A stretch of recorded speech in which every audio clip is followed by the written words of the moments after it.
할렐루야. 하나님의 은혜가 예배한 이웃 가운데 가득하기를 주님의 이름으로 축원합니다. 우리 함께 선언할까요? 내려놓음으로 숨쉬자. 예배로 숨쉬자. 사역으로 숨쉬자. 날마다 주의 주시는 은혜의 풍성함이 우리로 살아 숨쉬게 할 수 있기를 주님의 이름으로 축원합니다. 여러분, 하나님께서는 말씀을 통하여 하나님의 뜻은 반드시 이루어진다는 사실을 우리에게 깨닫게 하십니다. 특히 이 사도행전을 보게 되어지면 주의 복음이 전파되던 과정을 통하여서 하나님의 뜻이 어느 곳으로 향하고 있으며 그 상황이 어떤 상황과 어떤 환경이라 할지라도 하나님이 이루시겠다라고 하시면 반드시 이루어진다는 사실을 우리에게 보여주고 있는 것을 보게 되어집니다. 지금 하나님의 뜻은 바울이 로마로 가서 로마의 황제 앞에서 복음을 전하는 것을 원하고 계시고 계획하고 계셨으며 그 일을 이루기 위하여 오늘 바울을 로마로 향하게 하는 것을 보게 되어집니다. 그런데 여러분, 주님의 뜻하신 길이라면 그 길이 순탄하고 수월하면 얼마나 좋을까요? 그런데 오늘 로마로 향하는 그 길은 결코 쉽지만은 않았다라는 것입니다. 그런데 분명한 것은 하나님은 그 쉽지 않은 그 순간들을 통하여서도 분명한 하나님의 계획을 갖고 계시며 그 일을 통하여 하나님의 뜻을 이루어가는 과정으로 사용하고 있다라는 사실이지요. 오늘 바울이 탄 일행은 큰 풍랑을 만나게 되어집니다.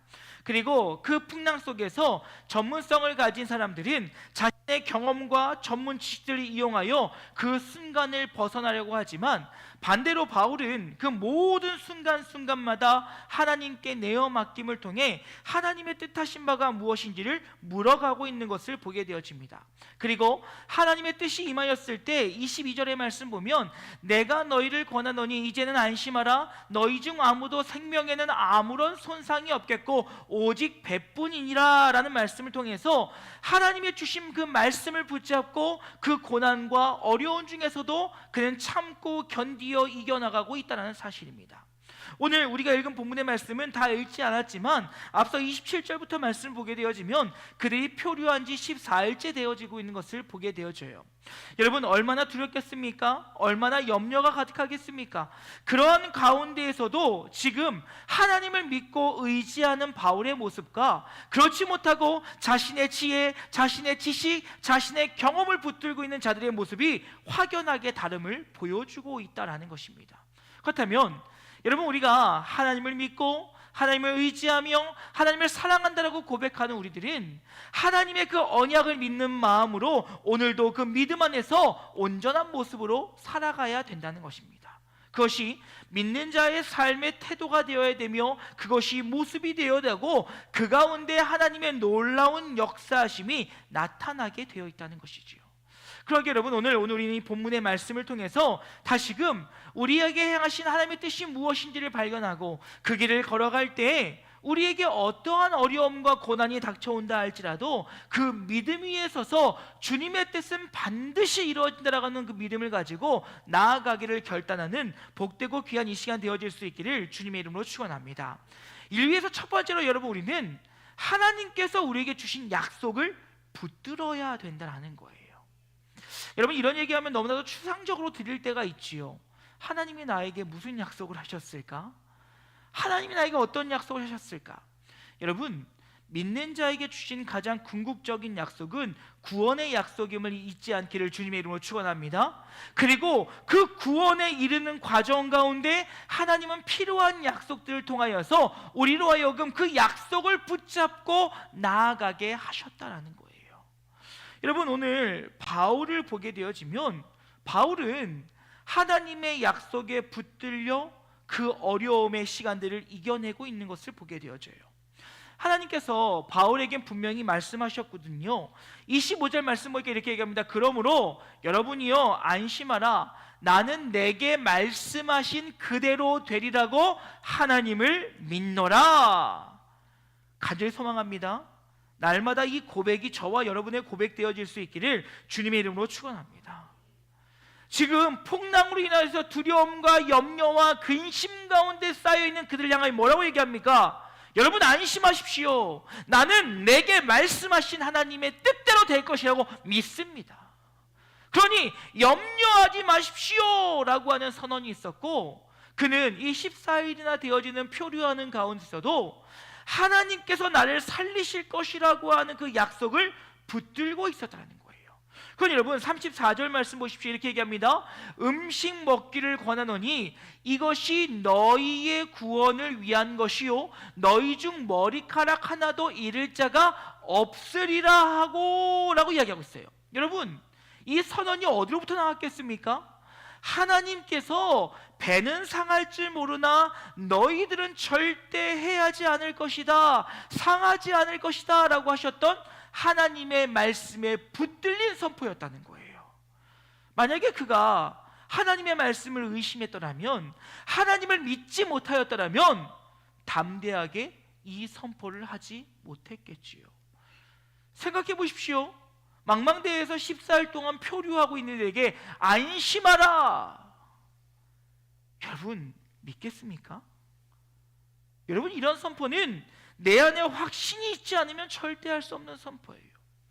그러니 바울은 모든 순간마다 자신에게 약속하셨던 하나님의 약속을 붙잡고 그 약속에 따라 순종한 길을 가고 있었다는 것입니다. 반면에 여러분, 오늘 하나님께서 너희 살리실 것이다 라고 하는 그 선포를 믿지 못한 자들의 모습이 확연하게 드러납니다. 그들은요, 인간의 방법과 인간의 생각, 나의 경험, 나의 지식, 이것들을 통해서 이 어려움으로부터 자신을 구원해내려고 하고 있는 것을 보게 되어집니다. 먼저 여러분 사공을 보십시오.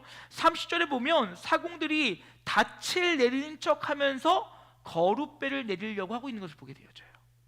여러분 다 읽지 않았지만 집에 가서 읽어보십시오. 30절 말씀 보면 그들이 지금 이 바닥이 얼마나 낮은지를 알게 되어지고 그로 인하여서 점점 가까워지는 것을 그들이 깨닫게 되어집니다. 그래서 여러분 28절 말씀 보면 이렇게 얘기해요. 수심을 재어보니 약 37m였고 좀 더 가서 재어보니 약 28m였다 라고 이야기합니다.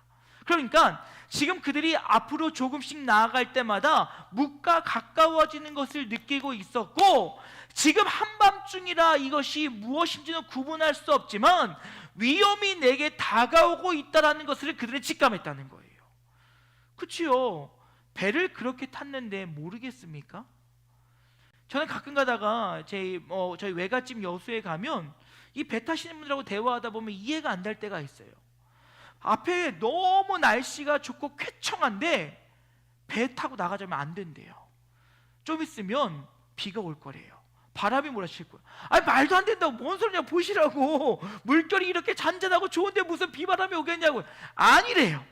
지금 물때가 뭐 어쩌고저쩌고 이러시면 근데요, 아니나 다를까 한두 시간 지나면요 비바람이 몰아쳐요. 그렇지요. 이것은 경험으로부터 오는 거예요.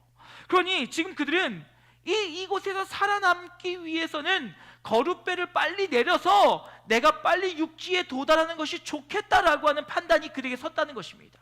그런데 여러분, 그 뒤에 성경을 보면 어떻게 하냐면 그들이 닻을 내리고 그곳에서 하룻밤을 머물게 되어져요. 그리고 이 거룻배를 내린 시기는 그 다음날 아침에 해가 떴을 때, 밝았을 때 그들이 자신의 생명을 구원하기 위해 도망치려고 합니다. 그리고 그 사실을 바울이 보게 되어지고 백부장에게 보고하였을 때 군사들을 통하여 그 거룻배를 내리는 그 끈을 잘라버리고 그들이 도망가지 못하게 합니다. 이유는 무엇이었냐면 그들이 이 배에서 도망가면 그 배에 있는 사람은 다 죽을 수밖에 없다는 것이었어요. 이렇게 자신의 생명과 자신의 경험들을 가지고 그 일들을 해나가려고 한다라는 사실이지요. 그러는 가운데 그들의 그 어려움들과 고난들이 결국 그들의 문제를 더욱더 크게 키워가게 되어진다는 거예요. 여러분 기억하셔야 돼요. 우리가 하나님을 신뢰하지 못하고 하나님을 붙잡지 못하고 우리가 그렇게 나아갈 때 우리의 문제들은 더 커질 수 있다는 사실을 기억하시기를 주님의 이름으로 부탁드립니다. 그럼 여러분 그뿐만이 아니에요. 뒤에 보면 또 다른 문제가 생겨요. 그것은 바로 무엇이냐면 지금 이 군인들이 죄수들을 다 죽이려고 하는 상황에 닥치게 되어집니다. 여러분 이유는 무엇이겠습니까? 우리가 앞서 바울이 옥에 갇혔을 때 그 옥문이 열리고 그가 찾던 모든 것이 다 풀려졌을 때 그 모습을 바라봤던 간수들이 자신이 죽으려고 했던 그 이유는 무엇이었어요? 당시의 법에 따르면 죄인들을 잃어버리면, 죄인들이 탈옥을 하게 되어지면 그 죄인이 갖고 있던 형벌을 지키는 자들이 다 받아야 되는 조항이 있었다는 거예요. 그러니까 만약에 살인자가 도망을 가게 되면 살인자에 대한 죄값을 그 죄수가 지어야 되는 거예요. 굉장히 무거운 거지요. 그럼 여러분, 지금 그들이 배를 타고 가다가 큰 풍랑을 만났습니다. 이제 성경에 보면 아주 아수라장이 되었어요. 근데 이 아수라장이 되는 사이 가운데 만약 죄수들이 도망을 가게 되어지면 그 모든 죄값을 자신들이 치러야 되는 거예요. 여러분, 지금 이 배에 승선한 사람들이 어떤 분류의 사람인지는 다 알 수 없습니다. 그런데 여러분, 오늘 성경에서 이야기하는 건 몇 명이냐면 276명이 그 배에 타 있고 있었다는 거예요. 그러면 일부는요, 이 무역하는 사람이었을 거고요, 일부는 군인들이었을 거고요, 일부는 배를 조정하거나 배에 관련된 일을 하는 사람이었을 거고요, 또 일부는 죄수들이었다는 거지요. 그러다 보면 이 죄수들이 거기를 떠나게 되어지면 결국 지금 그들의 모든 죄값을 다 치러야 되는 거예요. 근데 여러분, 그래서 그들이 선택한 방법은 무엇이었냐면 죄인들 다 죽여버리자는 거예요. 근데 여러분, 만약 그들이 사람의 생각과 사람의 방법으로 그들을 죽였다면 어떤 문제가 벌어질까요? 여러분, 로마법에 따르면요, 로마 시민권을 가진 사람이 죄가 확정이 되기 전에 어떠한 벌을 내리면 그 벌을 내린 사람이 다 책임져야 돼요. 여러분 잘 아시는 것 같이 이 바울은 로마 시민권자였습니다. 그리고 우리가 알고 있는 것처럼 지금 벨릭스니 베스토니 이 총리들 앞에서 이 로마로 가는 과정 속에서 그들이 다 같이 했던 말은 무엇입니까? 바울은 죄가 없다였어요. 심지어는 지금 이 로마 황제 앞에 보내면서 베스토 총리는 어떻게 그가 죄를 지었는지 분명히 하고 싶어가지고 또 신문을 했던 것도 보게 되어져요.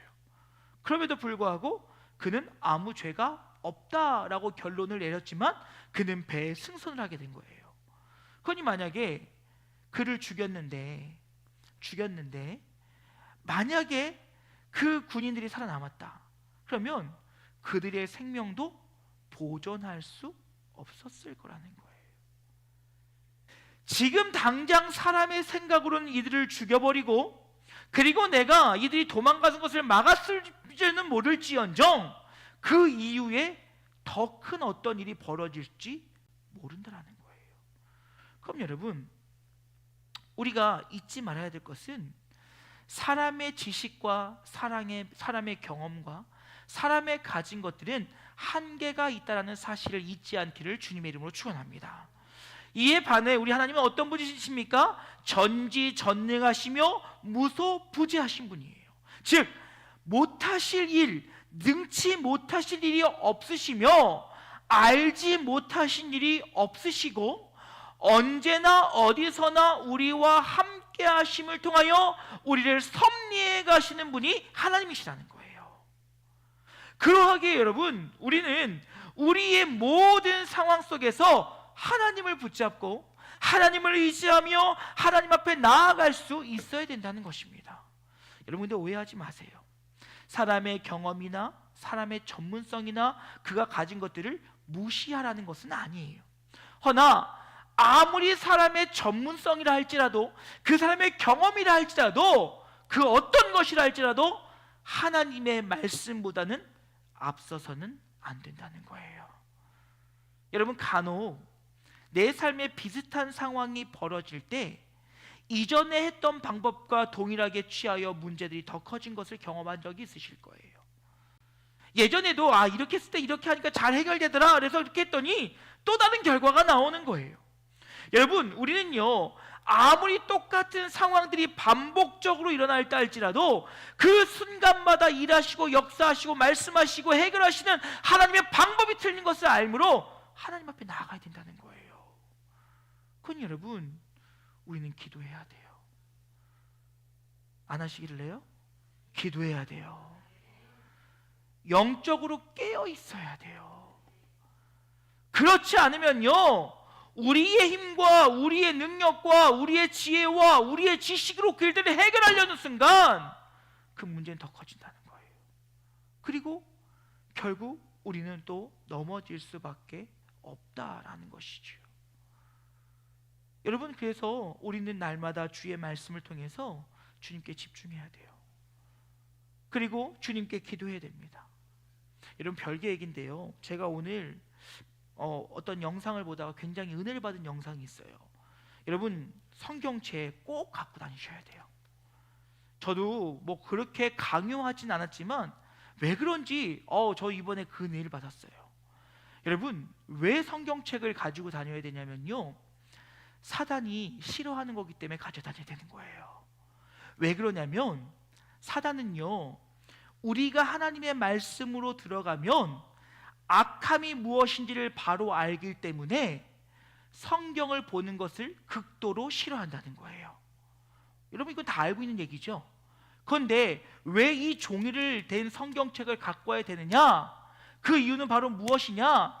내 핸드폰에 깔려있는 앱에 있는 것으로 보다 보면 보던 중에 문자도 오고 알림도 오고 이것저것 오는 가운데 하나님 말씀에 집중하여 하나님의 말씀이 뭔지 모르게 한다는 거예요. 그게 사단의 계략이라는 거예요. 그걸 몇 번을 돌려보는데 아멘 하게 되더라고요. 맞아요. 여러분, 이렇게 핸드폰을 보다 보면요, 카톡 오지요, 또 무슨 알림 오지요, 뭐 하다 보면 말씀 있다가 거기에 눈이 신에 다 뺏기는 거예요. 그러니까 말씀을 읽으면서도 내 안에 악한 것이 무엇인지 발견하지 못하는 거예요. 그러니까 그냥 읽는 거에 그치는 거고, 그냥 보는 거에 만족하는 거고, 그걸로 끝나는 거예요. 이 미국 목사님이 성경책을 꼭 가지고 다니라고 하는데 얼마나, 그러면서 마지막에 뭐라고 하냐면, 여러분이 영적 분별력을 가지시려면 이 말씀을 날마다 상고하고 읽으심으로 이 말씀에 집중할 때 우리는 차분해지고 하나님께 집중할 수 있으며 그 가운데 주의 뜻 가운데 설 수 있습니다 그러시더라고요. 여러분, 성경책 갖고 다니세요. 들고 다니세요. 보세요. 그럴 때 우리는 그 말씀에 집중하여 무엇이 옳은지 그른지를 분별할 수 있는 거예요. 똑같습니다. 여러분, 우리가 기도 왜 해야 됩니까? 여러분, 기도하는 가운데 영적 분별력이 생긴다는 사실을 잊지 않기를 주님의 이름으로 축원합니다. 여러분, 우리가 기도할 때 단지 우리의 무엇인가 소망들, 우리가 원하는 것들, 그 뜻을 이루기 위한 것이 기도가 아니에요. 우리의 기도의 본질적인 목적은 무엇입니까? 하나님의 뜻이 무엇인지 발견하고 나의 힘과 나의 능력으로 할 수 없으니 주의 능력을 간구하는 것이 우리의 기도의 방향성이 돼야 돼요. 그런데 자칫 잘못하면 마치 기도가 나의 소망과 나의 소원과 나의 이루고자 하는 것들을 이루기 위한 수단으로 사용되어질 때가 너무나도 많이 있다는 거예요. 물론 그렇게라도 기도할 수 있다면 감사한 일이지요. 하지만 우리가 성장하고 성숙하여 이제 신앙의 어른의 길을 가고 있다고 한다면 그저 내 소원과 내 원하는 것, 내 뜻하는 바를 이루기 위한 기도가 아니라 하나님의 뜻이 무엇인지를 발견하고 그 뜻을 나의 힘과 나의 능력으로 이룰 수 없게 하나님의 도우심을 구하는 것이 우리의 기도가 되어야 된다는 거예요. 그때 우리에게 영적 분별력이 생기는 거예요.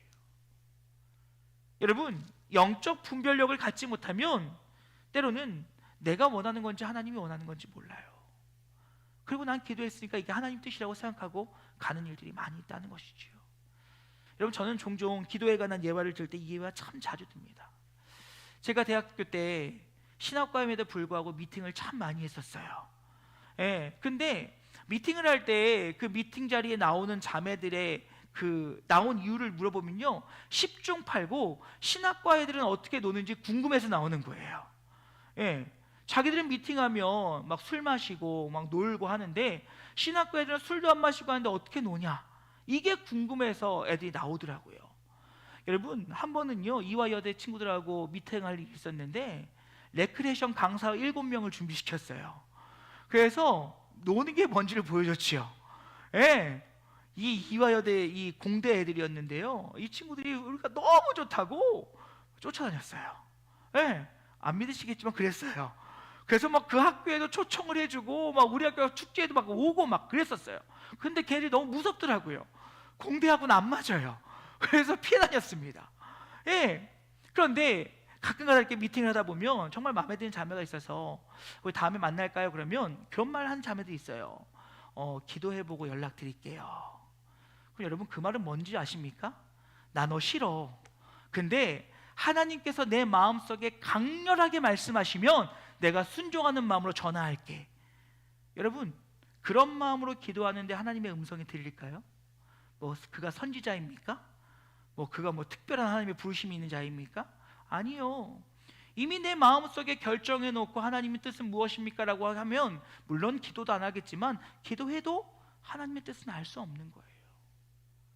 여러분, 우리의 기도의 방향성이 이럴 때가 너무나도 많다는 것이지요. 이미 내가 다 정해놓고 하나님 하셔야 됩니다. 하나님 도와주셔야 됩니다. 하나님 일하셔야 됩니다. 하나님 역사하셔야 됩니다. 안 그러면 저 삐집니다. 여러분, 그 가운데 우리는 하나님 뜻 알 수 없다는 거지요. 그러니 여러분, 우리가 정말 깨어 기도할 때 그것이 하나님의 뜻인지 사람의 마음인지 발견하게 될 것이요, 그 가운데 사람의 힘과 사람의 능력으로 그 일을 감당하는 것이 아니라 이끌어 가시는 성령의 놀라움들을 경험하게 되어진다는 것입니다. 그러니 사랑하는 여러분, 소망하는 것은 모든 일들 앞에 하나님의 약속을 붙잡고 하나님의 말씀보다 앞서지 않는 하나님의 겸손한 백성들이 되어질 수 있기를 주님의 이름으로 축원합니다. 그때그때마다 하나님의 뜻을 묻고 하나님의 계획하심을 묻고 하나님의 일하심이 무엇인지 알아 그 가운데 순종할 때 하나님은 놀랍게 역사하신다는 거예요. 그리고 마지막으로 그럴 때 하나님의 뜻은 반드시 이루어진다라는 그 믿음을 가지고 우리는 참고 견디어 나아갈 수 있어야 된다는 것입니다. 여러분, 이 젊은이들이 한때 많이 했던 찬양 중에 삼기라고 하는 찬양이 있습니다. 이건 뭐냐면 세 가지 기자로 시작하는 말이에요. 기대하고 기도하고 기다린다. 여러분, 우리는요 기대 잘합니다. 하나님이 이렇게 하실 거야. 하나님이 이렇게 하실 거야. 이번 주일날도 기대에 관련된 설교를 좀 하려고 하는데요, 하나님이 이렇게 하실 거야 기대를 합니다. 그리고 기도도 해요. 가끔 가다가 하나님 기대합니다, 이루십시오. 근데 여러분, 가장 큰 문제는 무엇인지 아십니까? 기다리지 않는다는 거예요. 왜요? 내가 원한 때에 내가 뜻한 바에 따라 내가 원하는 대로 하나님 이루셔야 된다는 거예요. 그리고 하나님의 때가 아닌 내 때를 바라보며 그렇게 기도할 때가 너무나도 많이 있다는 것입니다. 여러분, 우리는 하나님의 뜻을 바라보고 있다고 한다면 하나님이 이루실 거라고 하는 확신을 가지고 그 믿음 위에 서서 기다릴 수 있어야 된다는 거예요. 여러분, 오늘 바울을 보십시오. 지금 열 나흘 14일이라는 시간 동안 풍랑 속에 있었어요. 그런데도 하나님이 너희를 살리시겠다라고 하는 그 말씀을 믿기가 쉬웠을까요? 아마 쉽지 않았을 것입니다. 우리는 그저 성경의 한 줄로 풍랑을 만났다, 맞바람을 맞았다, 그가 어려운 가운데 있었다, 그러니까 힘들었겠구나, 멀미 났겠구나, 어려웠겠구나. 여러분, 그들의 걱정이 얼마나 많았던지 오늘 성경 보면 그들이 14일 동안 아무것도 먹지 않았다니까요. 지금 죽음 앞에서 여러분 먹는 것이 생각이 나겠습니까? 생명을 보존하기 위해서 물 정도는 마셨을지 모르겠지만 지금 풍랑을 만나면 휘청거리는 배에서 언제 뒤집힐지도 모르는 이 상황 속에서 그들은 두려운 마음에 아무것도 먹지 못하였어요. 얼마나 무서웠을까요? 얼마나 두려웠을까요? 여러분, 이것은 아마 우리가 생각했던 그 상상 이상이었을 것입니다. 그런데 그 순간 가운데서도 바울은 하나님께서 이루실 것이라고 하는 약속의 확신을 가지고 그 믿음 위에서 기다리고 있었다는 거예요. 그럼 여러분, 그 결과는 무엇입니까? 마침내 사람들이 다 상륙하여 살았다는 거예요. 하나님의 뜻은 이루어져요. 그것을 믿는다면 우리는 기다려야 되는 거예요. 그것이 오늘이 될지 내일이 될지 1년 뒤가 될지 10년 뒤가 될지 알 수는 없습니다. 하지만 우리는 하나님께서 우리의 삶을 통하여 이루실 것을 믿는 마음으로 내 삶에서 최선을 다하며 살아갈 때 주님의 그 날을 기다릴 수 있어야 된다는 거예요. 그러면 하나님의 때가 되면 하나님의 방법으로 하나님께서 반드시 이루신다라는 거예요. 저는요, 가끔 가다가 저희 집안 이야기를 하지만 저는 저희 아버지를 보면서 이 사실을 확신합니다. 저희 아버지가 결혼할 때 조건은 예수를 잘 믿겠다는 조건이었어요. 그래서 어머니와 결혼을 하셨습니다. 예, 그 결혼의 소개자는 누구이냐면 저희 작은아버지였어요. 작은아버지가 교회 청년부 회장이었고 저희 어머니는 그 교회의 믿음 좋은 센 누나였습니다. 그래서 그 누나와 우리 형을 소개시키면 잘 살 것 같아서 소개시켜줘서 사셨어요. 조건은 딱 하나였어요. 예수 잘 믿는 거. 근데 처음에는 예수 잘 믿겠다고 세례식도 하시고 세례도 받으시고 얼마나 신앙생활 열심히 하셨겠습니까? 근데 어느 순간부터 이게 나이롱 신자가 되신 거죠. 예, 내가 원할 때 맨날 일하러 가시고 뭐 주말에 일을 해야 돈을 더 번다고 하시고 뭐 술 한 잔 마시시면 또 못 일어난다고 그러시고 막 여행 다니시고 한참 그렇게 다니셨어요. 그래도 저희 어머니는요 쉬지 않고 기도하셨습니다. 저 인간을 이러시면서 예, 천양반을 이러시면서 날마다 기도하셨어요. 그렇게 시간이 흐르고 그래도 잘 변화되지 않는 모습을 저는 성장 과정에서 많이 봤습니다. 근데 아버지가요 어느 때부터 변화되시냐, 제가 목사가 될 때부터 변하시더라고요. 제가 처음에 전도사가 되었을 때는 조심하시더라고요. 그래도 전도사니까 우리 전사님들 계시지만 전사님을 무시하는 건 아닙니다. 하지만 저희 아버지 보시기에 전도사쯤이야 이러셨던 것 같아요. 제가 강도사가 됐을 때 아버지께서 약속하셨습니다. 제가 사역하는 교회 동네에서는 술 마시고 다니지 않으시겠느라고. 왜? 본인이 다니다가 만약에 누구 마주치면 아버지신데 이러면 안 되니까 안 마시기도 약속하셨어요. 그걸 잘 지키시더라고요. 그러고 나서 제가 목사가 되니까요 아버지께서 집에선 절대 술을 안 마시겠대요. 그 이유가 뭐냐 물어봤더니 혹시 집에 누군가가 찾아왔을 때 술병이 있는 걸 보면 은혜가 안 된다. 그래서 내가 집에선 술을 안 마시겠다. 네, 그래서 그다음부터 술을 안 마셨습니다.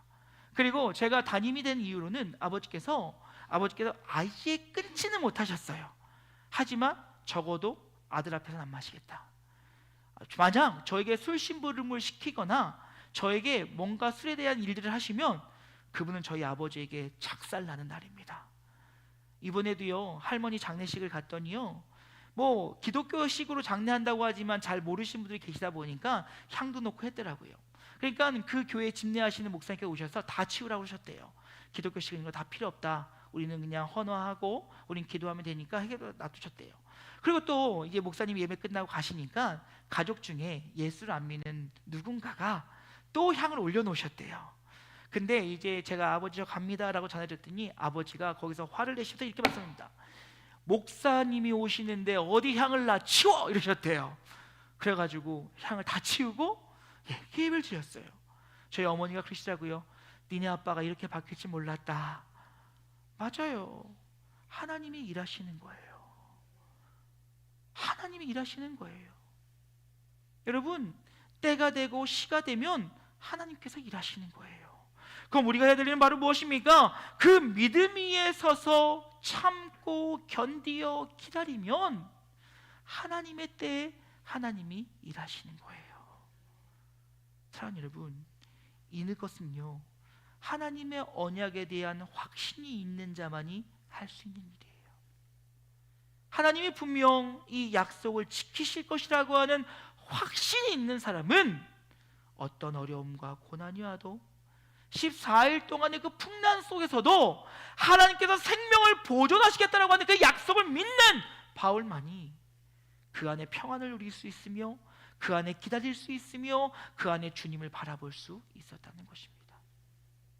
그럼 여러분 주님을 믿는 믿음 안에서 서서 묵묵히 주님의 때를 기다리는 그런 성숙한 하나님의 사람들 되어지기를 주님의 이름으로 축원합니다. 이제 말씀 마치고자 합니다. 사랑하는 여러분, 저는 거듭 이것을 강조하고 싶습니다. 하나님의 뜻은 이루어집니다. 오늘의 길 설교를 한 줄로 요약하면 이거예요. 하나님의 뜻은 반드시 이루어진다. 그러니 아무리 어렵고 힘든 일이 찾아온다 할지라도 참고 견디어 나아가면 분명 하나님의 뜻은 이루어진다라는 거예요. 그러니 여러분 우리가 할 수 있는 건 무엇입니까? 충성인 거예요. 그러니까 우리가 오늘 해야 될 일은 무엇이냐? 순종인 것입니다. 그렇게 나아갈 때 하나님께서는 우리의 그 순종과 충성을 통하여 하나님의 놀라운 뜻을 이루어 가시느라는 거예요. 때로는 그 길이 힘들 수 있어요. 어려울 수 있어요. 하지만 분명한 것은 그 시간은 하나님이 우리를 세우시기 위한 과정이요, 하나님께서 우리에게 약속하신 바를 완성하기 위한 그 과정 속에 있는 것임을 여러분 잊지 않으셨으면 좋겠어요. 그리고 나에게 주신 그 언약 붙잡고 믿음 위에 서서 오직 주님만을 의지하며 나아갈 때 사람의 방법이 아닌 하나님의 방법으로 완성하시는 그 하나님을 날마다 찬양하며 높이기에 부족함이 없는 우리 모두가 되어질 수 있기를 주님의 이름으로 축원합니다. 오늘 마지막에 했던 이 찬양으로 설교 마무리했으면 좋겠습니다. 주님 말씀하시면 주님 그 말씀에 순종하여 주 뜻대로 이루며 나아가겠습니다. 주님 그 가운데 주님의 뜻을 이루어달라고 우리 소망하는 마음을 가지고 함께 찬양하시고 기도하는 시간 갖길 원합니다. 함께 찬양합니다. 주님 말씀하시면, 주님 말씀하시면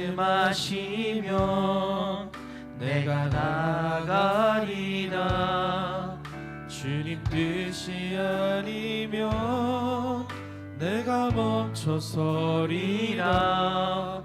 나의 가고 서는 곳 주님 뜻에 있으니 오 주님 나를 이끄소서. 다시 한번 찬양할까요? 주님 말씀하시면, 주님 말씀하시면 내가 나가리라. 주님 뜻이 아니면 내가 멈춰서리라. 나의 가고 서는 곳 주님 뜻에 있으니 오 주님 나를 이끄소서. 뜻하신 그곳에 나 있기 원합니다. 이끄시는 대로 순종하며 살리니 연약한 내 영혼 통하여 일하소서. 주님 나라와 그 뜻을 위하여 뜻하신 그곳에 나 있기 원합니다. 이끄시는 대로 순종하며 살리니 연약한 내 영혼 통하여 일하소서. 주님 나라와 그 뜻을 위하여 오 주님 나를 이끄소서. 자, 여러분 함께 기도했으면 좋겠습니다. 오늘 기도하실 때 하나님의 뜻을 기억하게 하시고 분별함으로 순종할 때 주의 뜻을 이루는 우리의 삶이 되어지게 하여 주시옵소서. 하나님 영적 분별력이 깨어나 주님의 뜻이 무엇인지 알게 하시고 그 가운데 온전히 순종함을 통하여 주의 뜻을 이루기를 간절히 원하는 마음으로 우리 주의 이름 한번 크게 부르고 그 믿음의 사람, 순종의 사람 내가 되어지길 소망하는 마음으로 함께 소망하며 기도하는 시간 갖길 원합니다. 기도하시겠습니다. 주여